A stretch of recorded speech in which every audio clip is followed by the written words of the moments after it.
से निकल रही है ये वेव।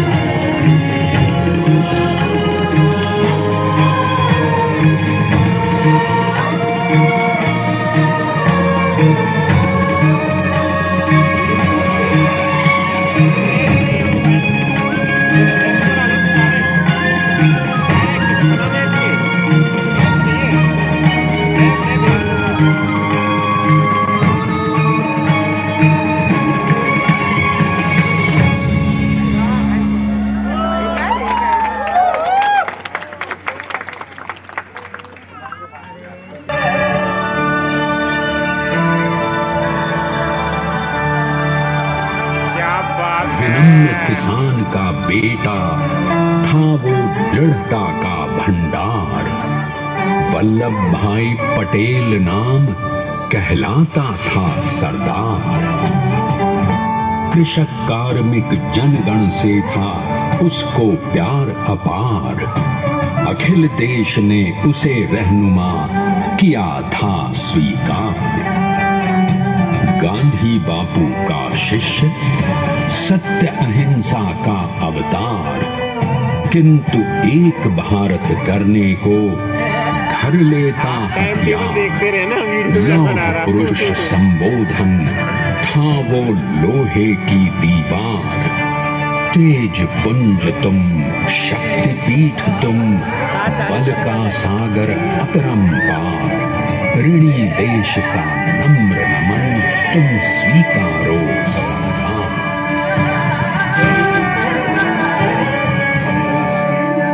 अरे वाह, क्या बात है। 1857 में अंग्रेजों को ललकारने वाले पहले स्वतंत्रता संग्राम के एक सक्रिय सिपाही थे झवेर भाई पटेल। करमसद गांव के इस बहादुर देशभक्त किसान और उनकी पत्नी लाडबाई के 5 बेटों और 1 बेटी में से चौथे पुत्र थे वल्लभ भाई। बालक वल्लभ ने करमसद के बाद से अपनी हाई स्कूल की शिक्षा पूरी की। फिर 13 साल की उम्र में उनकी शादी भी हो गई छोटी सी झवेरबाई से।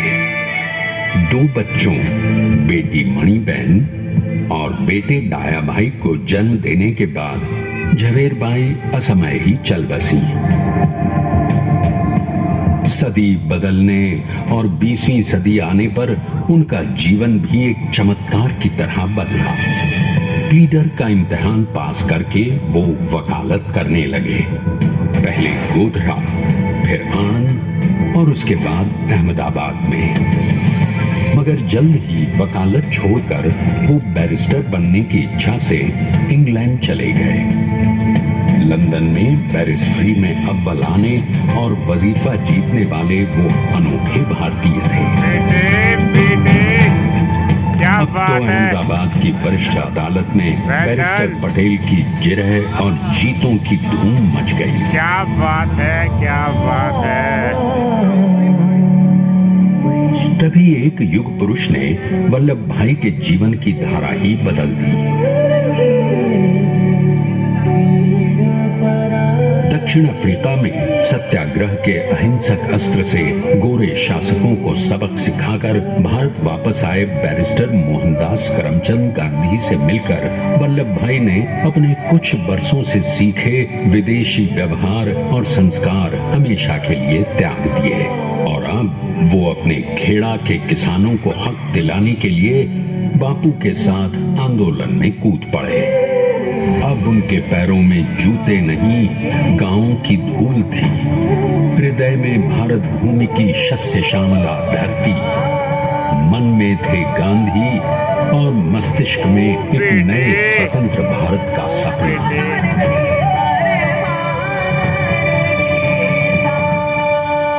तभी बारडोली के मजबूर मजलूम किसानों की यातना का समाचार उनके पास पहुंचा। तुरंत वल्लभ भाई वहां पहुंचे और यूं शुरू हुआ भारत का सबसे बड़ा और सफल किसान आंदोलन बारडोली। वल्लभ भाई ने बारडोली के 87,000 किसानों को ऐसा अटल अडिग अचल मनोबल दिया कि अंग्रेजी सरकार हिल गई और 1 बरस के बाद उनका लगान माफ कर दिया गया। अब तो पूरे देश में लोग वल्लभ भाई के नाम की कस्में खाने लगे।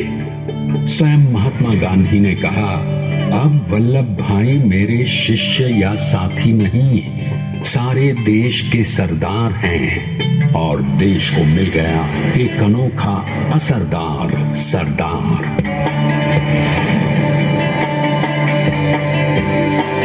वाह वाह वाह वाह वाह।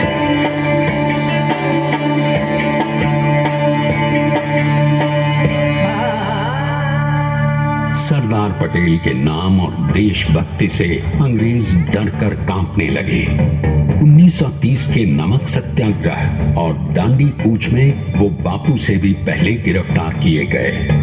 तो सन 1932 में फिर उन्हें बापू के साथ ही जेल में 2 सालों के लिए डाल दिया गया।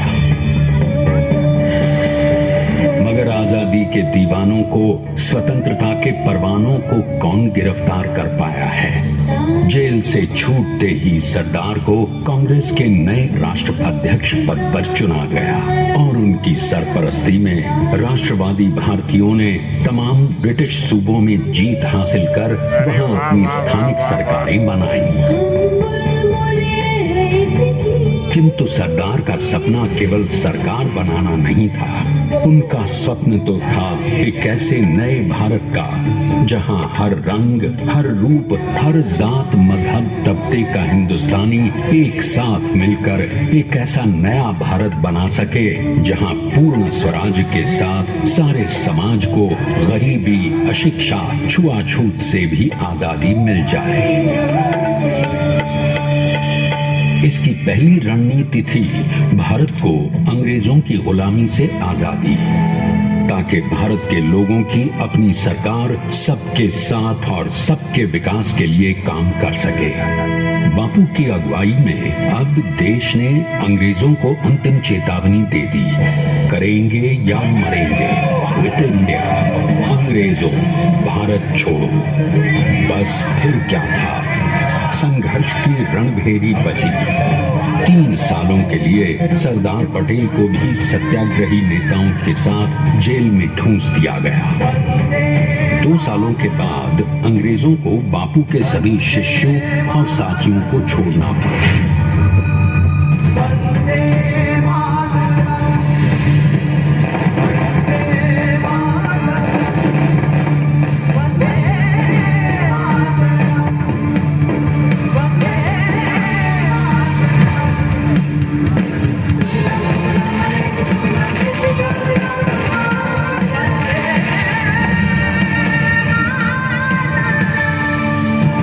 स्वतंत्रता के स्वप्न के सच होने के साथ अब सरदार पर कई एक नई जिम्मेदारियां थीं।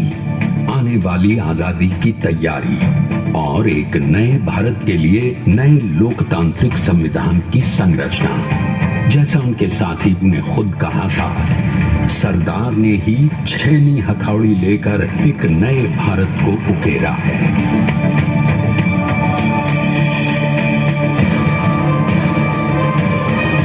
स्वाधीनता तो प्राप्त हुई, लेकिन खंडित भारत में भी उठते विभाजनवादी अंधकार को अभी दूर करना था।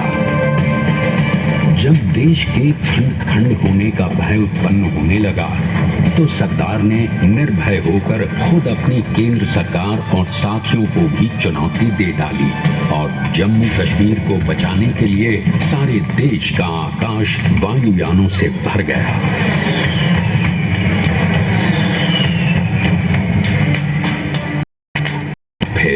हैदराबाद और जूनागढ़ के भारत में विलयीकरण को पाकिस्तान से चुनौती मिली। सरदार चाहते थे कि देश की 1 इंच धरती अब और विभाजित नहीं होनी चाहिए। नए भारत को एक करने के लिए समझा बुझाकर, मना कर 565 रियासतों को सरदार ने अपनी सूझबूझ, सदाशयता, संबल से एक नए स्वतंत्र भारत का अभिन्न अंग बना लिया। हमारे इतिहास में अखंड भारत के पुरुषार्थ का ये एक महानतम अध्याय है। जैसा उन्होंने स्वयं कहा था, हमें नए धागों को पुराने ताने बाने में ऐसे पिरोना है कि एक दूसरे में गुंथ जाएं और बेहतरीन बनावट वाला एक नया भारत उभर कर सामने आ सके। अंततः अपने वज्र दृढ़ संकल्प से एक नया विराट विशाल एक भारत श्रेष्ठ भारत बनाकर दिखा ही दिया सरदार ने। संसार के सबसे बड़े प्रजातंत्र के शिल्पी को प्रणाम करने के लिए देश ने बनाया है ये समर्थ स्मारक। स्वाधीन भारत को समर्थ भारत में बदलने वाले सरदार पटेल को समर्पित प्रेरणा तीर्थ भी है। प्रधानमंत्री श्री नरेंद्र मोदी के नेतृत्व में बनी विश्व की इस विशालतम प्रतिमा के सामने आकर सारी दुनिया जैसे स्वयं ही नतमस्तक हो जाती है।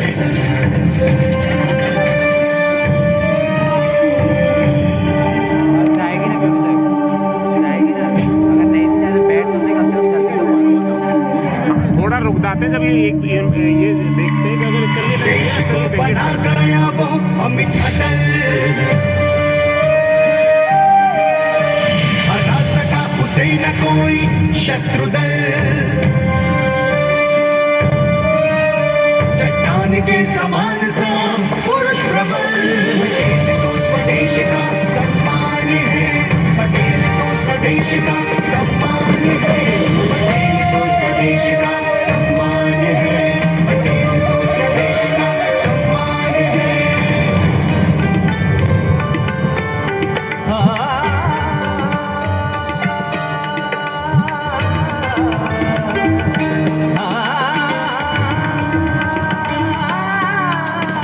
ऊंचाइयां आकाश को छुए हुए, गहराइयां समुद्र की लिए हुए, कदम अडिग जमीन पर जमे हुए, पटेल अपनी आने वाली शान है, पटेल अपनी आने वाली शान है, पटेल को स्वदेश का सम्मान है, पटेल को स्वदेश का स्वदेश का सम्मान है, स्वदेश आइए अब देखते हैं कि अपने लौह पुरुष को श्रद्धांजलि देती 182 मीटर ऊंची विश्व की सबसे विशालकाय प्रतिमा का निर्माण कैसे हुआ। एंड होने वाला है।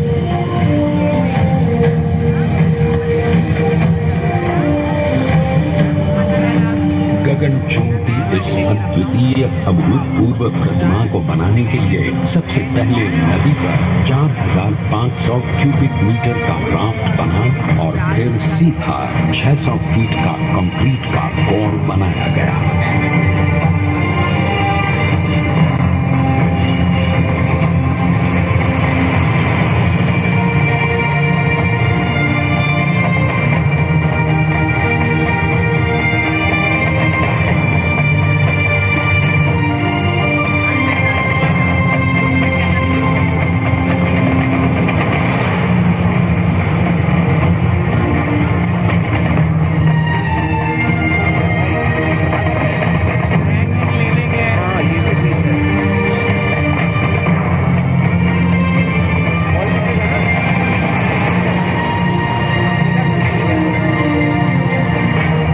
इस कंक्रीट कोर के साथ लगाया गया स्टील का फ्रेमवर्क।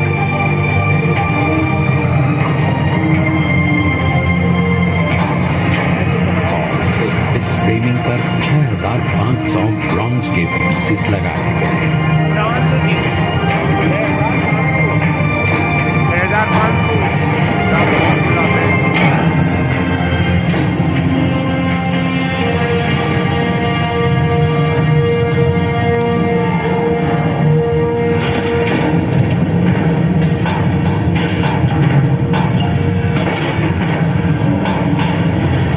सोचिए कि 182 मीटर ऊंचे इस भव्याति भव्य स्मारक के निर्माण में कितना सामान और मेहनत लगी है।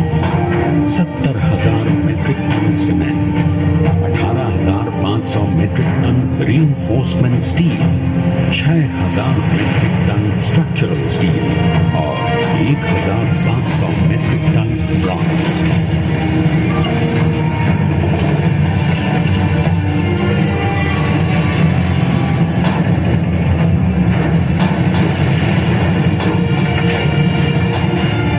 स्टैच्यू ऑफ यूनिटी आज एक वर्ल्ड आइकॉन है और इसे मुमकिन बनाने में एक सेकंड भी ब्रेक लिए बिना देश भर की टीम्स ने 24/7 काम किया।